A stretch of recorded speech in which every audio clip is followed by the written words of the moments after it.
Bonjour à tous et bienvenue dans cette nouvelle vidéo dans laquelle nous allons voir si l'investissement sans risque existe-t-il toujours. Avant toute chose, si ce n'est pas déjà fait, abonnez-vous à la chaîne YouTube pour ne rater aucune de mes futures vidéos. Et je vous le rappelle encore une fois, comme à chaque début de vidéo, si vous n'êtes pas déjà inscrit à la formation offerte disponible dans la description et que vous souhaitez réellement passer à l'action dans les prochains mois et acquérir un bien rentable, inscrivez-vous dès maintenant, vous cliquez sur le lien disponible dans la description, vous mettez votre prénom, votre email et on vous envoie ça directement, c'est totalement offert. Alors, ce qu'il faut savoir, c'est que les investissements, les placements sans risque ne rapportent plus rien et qu'on a l'impression aussi qu'ils sont sans risque, mais qu'ils ne le sont pas vraiment. Donc, les investissements dits sans risque aujourd'hui, on va avoir le livret A, le LDD qui est le livret de développement durable, le LEP qui est très peu connu mais qui est le livret épargne populaire et le CSL qui n'est pas très connu non plus, qui est le compte sur livret.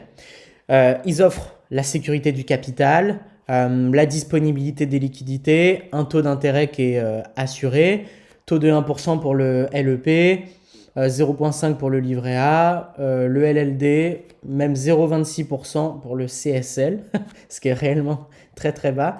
Les placements sans risque sont donc très très peu rentables et le capital est garanti jusqu'à un certain montant. Au-delà de ce montant-là, comme on le voit par exemple sur les assurances vie, il n'est plus garanti. Donc si on a des petites sommes, ok. Si on a des grandes sommes qui dorment aujourd'hui sur des comptes en banque, sur des placements de ce type ou même sur de l'assurance vie par exemple, y a deux points. Le premier point, c'est que tout notre argent n'est pas garanti. Le deuxième point, c'est que on va perdre chaque année du pouvoir d'achat parce que la valeur de notre argent en termes de pouvoir d'achat diminue à cause de l'inflation. Je vous donne l'exemple qui est très marquant de 2019. L'inflation à 1,1%, c'est une inflation qui est plus élevée que les taux d'intérêt des placements bancaires. Comme on le voyait il y a 2 secondes, bon, 1% pour le LEP par exemple, ça ne couvre même pas les 1,1% d'inflation. Donc, on perd de l'argent et même si le montant du compte ne baisse pas et même augmente du coup de 1% ou 0,5 ou 0,7 ou 0,26 par exemple, on peut acquérir moins de biens, moins de services, donc moins de pouvoir d'achat qu'auparavant avec la même somme. C'est l'appauvrissement invisible, ce qui est très dangereux. Réaliser un investissement rentable sans risque, ça n'existe donc pas. L'immobilier, c'est plutôt risqué dans le sens où il n'y a pas de garantie de revenus, mais c'est très rentable à condition de contrôler ses risques, encore une fois, et de bien s'informer ou d'être accompagné. Encore une fois, tout n'est qu'une question de risk management. Si vous vous lancez dans l'immobilier sans maîtriser ce pilier d'enrichissement, il y a de grandes chances que vous fassiez des erreurs qui vont vous coûter cher. Si vous vous formez, si vous contrôlez chacune des étapes du processus, que vous l'optimisez, que vous la maîtrisez, que vous l'apprenez, que vous vous entourez de personnes qui ont déjà matérialisé l'atteinte des objectifs, matérialiser les objectifs que vous souhaitez atteindre, tout simplement en les ayant déjà eux-mêmes atteints.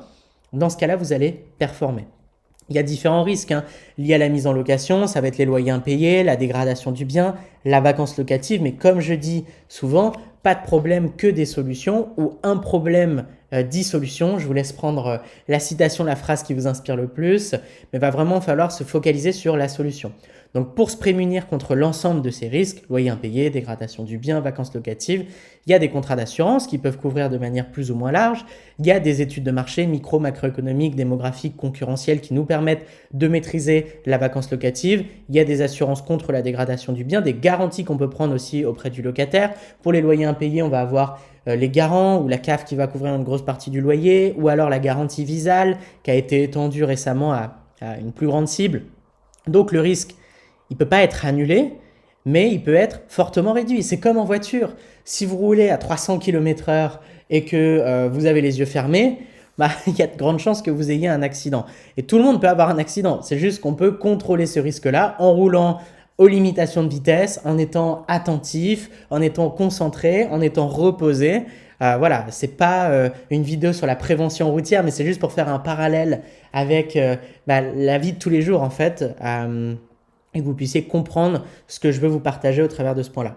On a des risques liés à la valorisation, donc un risque de moins-value à cause d'une baisse de marché de l'immobilier. C'est un risque qui est totalement contrôlable grâce à une bonne étude de marché et une bonne connaissance du marché. Donc le fait de vendre au bon moment, dépendant justement de la stratégie que vous avez et des objectifs que vous avez, on ne vendra pas au même moment. Voilà. Les risques liés à un promoteur si vous faites de la construction, ça peut être un manque de sérieux, de professionnalisme, des défauts, que ce soit des retards de livraison ou de malfaçon liés au bien. Le risque encouru, il peut être important, mais on a des risques qui sont contrôlables grâce à des assurances, grâce à des lois qui encadrent les promoteurs. Voilà, donc il y a pas mal de points en fait qui peuvent être contrôlés. Je ne vous parle pas des risques liés à l'imposition. Si vous vous entourez d'un avocat fiscaliste spécialisé en droit immobilier, il n'y aura pas de problème. Ça peut être des risques liés justement à une malfaçon du bien à l'achat ou d'un vice caché par exemple. Vous avez un notaire, entourez-vous de notaires qui vont défendre vos intérêts. Ça peut être des risques liés au financement. Apprenez à maîtriser un financement, entourez-vous de contacts de confiance. Des risques liés à un artisan. Entourez-vous, encore une fois, demandez des recommandations, vérifiez les assurances, vérifiez l'historique, vérifiez la structure juridique, vérifiez les projets déjà faits, vérifiez le professionnalisme de la personne en l'attestant. Il y a énormément de possibilités, encore une fois, pas de problème que des solutions. Dès que vous isolez une problématique, une peur, écrivez-la et trouvez des solutions. Donc voilà, réfléchissez pour pouvoir avancer. Voilà, on arrive à la fin de cette vidéo. J'espère que ça vous permet d'y voir plus clair. Du coup, si vous souhaitez aller plus loin, encore une fois, vous avez la formation offerte qui est disponible dans la description. Vous pouvez aussi nous mettre un like pour soutenir la chaîne YouTube et nous aider à nous développer, à être mieux référencés. Et vous abonner à la chaîne YouTube pour ne rater aucune des futures vidéos. Ici, on parle d'investissement immobilier rentable et de transformation de vie au travers du pilier d'enrichissement que j'affectionne le plus, qui n'est autre que l'investissement immobilier à haut rendement.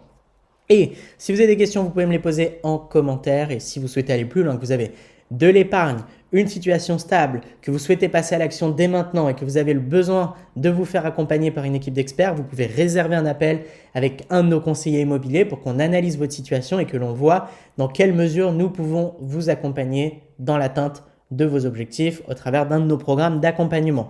Je vous dis à très vite pour une prochaine vidéo. C'était Baptiste. Ciao, ciao.